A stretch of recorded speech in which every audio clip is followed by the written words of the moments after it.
Hey folks, my name is Sam with KC Lawns, and today I'm going to show you how to mow.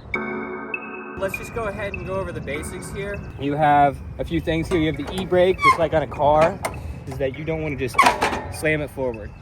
It will need to be replaced if you do that time after time after time. So whenever you let down the e-brake, please do it gently so that you can take care of this $13,000, actually it's not 13, this is probably a $9,000 piece of equipment. So remember that. Your choke, you only use that really once a day, okay? Is that you're going to choke it at the start of the day, especially if it's cold. I'll show you that in just a second. You have your throttle right here, slow, fast. Something really important is that whenever you start it, you're typically gonna have it down here on the turtle. And then whenever you stop it, whenever you turn it off, you're also going to have it on the turtle. As in, you throttle down and then shut it off. You never want to have this shut off at full throttle. Okay, so this controls how fast the rip'ems are. Rip'em in rotations per minute. Yeah, and then you also have the blades. Okay, the blades are not going to be able to be deployed unless you're standing, get a shot of this right here, standing on here. Okay, that's your safety deal, right? Is that if you get off of this, the mower is going to shut right off.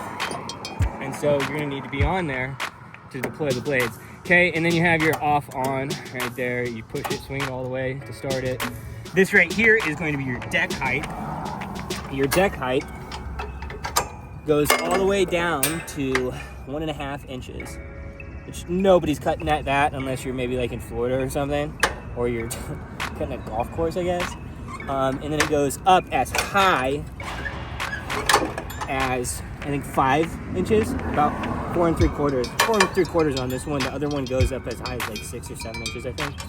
But you're never gonna really be cutting that high. Typically on lawns, I'm looking at 3 3/4. That's because I'm in the Midwest and that's standard.